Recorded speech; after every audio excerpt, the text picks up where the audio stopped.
আপনাদের সকলকে জানাই পম্পাস কিচেন অ্যান্ড ব্লগের পক্ষ থেকে অনেক অনেক শুভেচ্ছা ও ভালোবাসা এই নিউ ইয়ারে। হ্যালো ফ্রেন্ডস, কেমন আছেন সকলে? বেশ অনেকটা দিন পর আবার আমি আপনাদের সামনে চলে এসেছি। তবে হ্যাঁ, আজকে আর রান্নার ভিডিও নয়। বেশ কিছুদিন হলো রান্নার ভিডিও আমি এখন দিতে পারছি না, তবে আবার খুব তাড়াতাড়ি শুরু করব। থাক, এখন চলে আসি আসল কথায়। এই যে দেখছেন, আমরা এই গাড়িটাকে ওপেন করলাম আর তারপর গাড়িটাকে পুজো করছি। হ্যাঁ, আজকে আমার বরমশাই এই গাড়িটা কিনেছেন আর তারই উপলক্ষে আমরা এই শোরুমে এসেছি এবং এখান থেকে গাড়িটা আজকে ডেলিভারি দেওয়া হচ্ছে। সেই কারণে গাড়িটাকে বার করার আগে শোরুম থেকে পুজো করে নিতে হয়, আর সেটা আমাদের হাত দিয়েই করানো হচ্ছে। তো তৃষা তো বলছে যে আমিই করব। প্রথমে গাড়ির চারদিকে দেখলেন যে চাকায় জল ঢেলে তারপরে যা যা রিচুয়ালস আছে আমরা করে নিচ্ছি। সত্যি কথা বলতে দেখবেন মায়েদের সাথে বাচ্চারাও কিন্তু কিছু কাজ করতে বা এই পুজো করতে ওরা খুবই ভালোবাসে। আর আমার তৃষার তো কোনো কথাই না। ও দেখেছেন আমার হাত থেকে নিয়ে কিন্তু ও বলছে আমি নিজেই করব। তো একদিকে ভালো, ওরই জিনিস ওই করুক। আমরা কলকাতায় এসেছি বেশ কয়েকদিন হলো, তবে তৃষার বাপি আজকেই এসেছে। এই গাড়িটার ডেলিভারি যেহেতু আজকে দেবে, তাই ও আজকেই এসেছে। তারপর আমাদেরকে ফোন করতে আমরা এখানে চলে এসেছি। এই কদিন আমি কলকাতায় এসে কি কি করলাম তার ভিডিও আপনারা পাবেন। তবে মনে হলো যে গাড়িটা যেহেতু নতুন নেওয়া হচ্ছে, এর আনন্দটাই একটু আলাদা, তাই এই ব্লগটাই আমি আগে আপনাদের সাথে শেয়ার করছি। তো গাড়ি তো নিয়ে আমরা চলে এসেছি। এখানে এসেছি আমরা হলদিরামের শোরুমে। তৃষার বাপির একটু কাজ আছে আর আমি আর তৃষা এইখানে ঢুকে গেছি। এইখানে দেখুন ক্যান্ডিগুলো যেগুলো রয়েছে, সেই ক্যান্ডিগুলো তৃষা তো খাবার জন্য একদম মানে খুবই উৎসাহিত। তবে একটা সমস্যা কি জানেন, এখানে 100 গ্রামের কমে কোনোটাই দেবে না। আর আরেক হতে পারে আপনি যদি এই সব রকম মিলিয়ে 100 গ্রাম নিতে পারেন। তবে আমি ভাবলাম যে সব রকম মিলিয়েই নেব, কিন্তু তৃষার ওই একটাই পছন্দ হয়েছে। সেই কারণে বললো যে না মা, তাহলে আমি অন্য কিছু খাবো। তো যেটা নিয়েছে সেটা আমি আপনাদেরকে একটু পরে দেখাচ্ছি। তার আগে মিষ্টিগুলো একবার দেখুন। হলদিরামে মিষ্টি মানেই কিন্তু জিভে জল আসে। আর সত্যি কথা বলতে না, আমি মিষ্টি খেতে ভীষণ ভালোবাসি। সেই কারণেই মিষ্টির ভিডিওটা একটু করলাম। আর এই যে দেখুন, এইখানেই আমরা বসবো। তার আগে একটু আপনাদেরকে চারদিকটা দেখিয়ে দিলাম। আর এইগুলো কিনেছে দেখুন, দেখতেন এটা অলরেডি খুলে দিয়েছি। এটা হচ্ছে লেমন ফ্লেভার, কিন্তু এর মধ্যে লেমন তো নেই, উল্টে এর মধ্যে সুগারের ফ্লেভার আছে।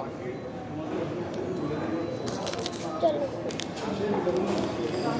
দেখো, খুলে নিয়েছি।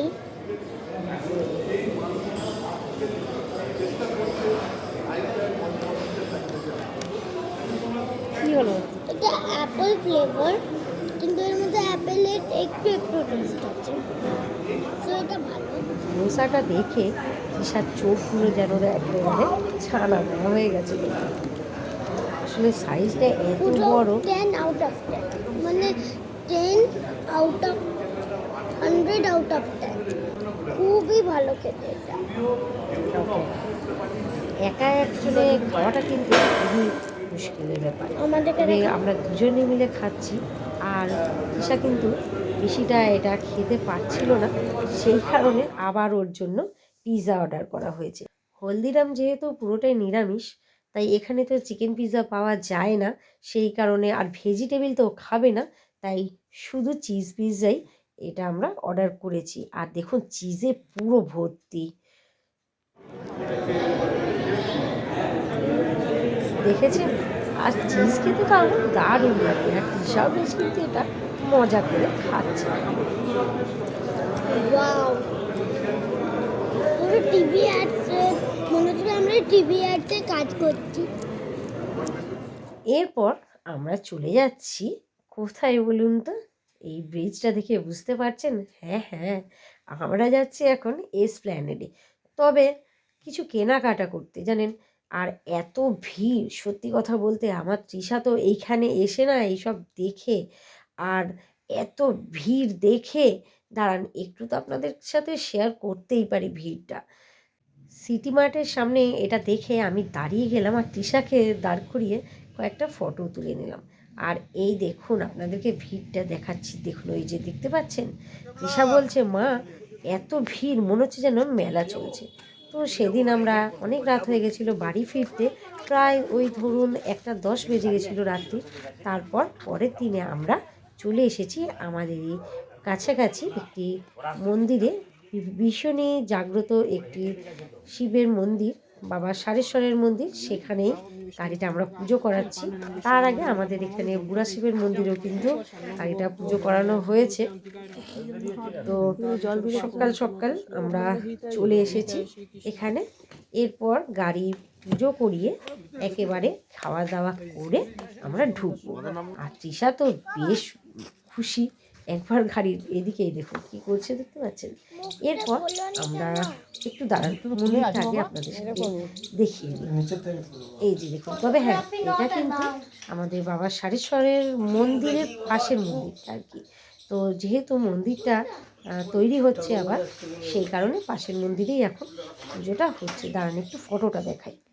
এই যে দেখুন, মন্দিরটা এখনো পর্যন্ত তৈরি হয়নি, আর আমরাও এখানে একটু ফটো তুলে নিলাম। বর্মশাইয়ের হাতে ওই যে ফোনটি দেখছেন, ওই ফটো তুলতে তুলতে ফোন করছিল, আর সেইভাবেই ফটোগুলো ঠিকঠাক আমাদের ওঠেনি আর কি।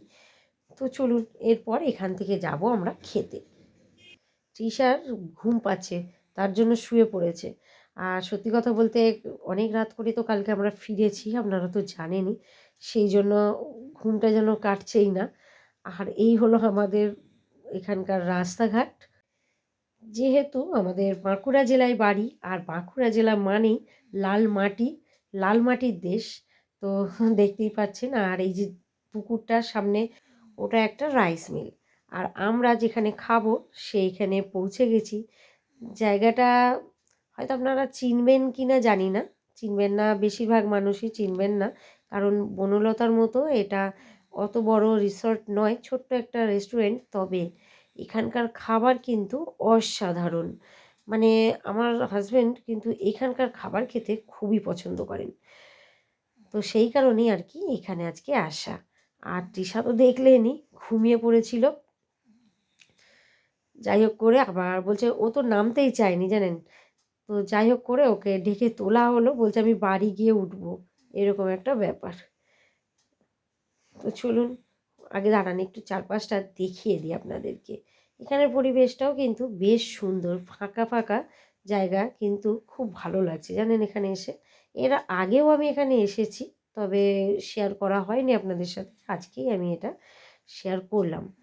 আর এখানে আমি বসে গেছি, খাবার দেখুন, তবে এইটা কিন্তু পুরো খাবার নয়, এখানে শুধু জাস্ট এটা সাজিয়ে দিয়েছে। তারপরে এর সাথে শুক্তো, আলু পোস্ত, তারপর মাছ, ডিম, মাংস, আপনি যেটা খাবেন সেটা, তার সাথে দেবে চাটনি, অনেক কিছুই এখানে কিন্তু পরিবেশন করা হয়।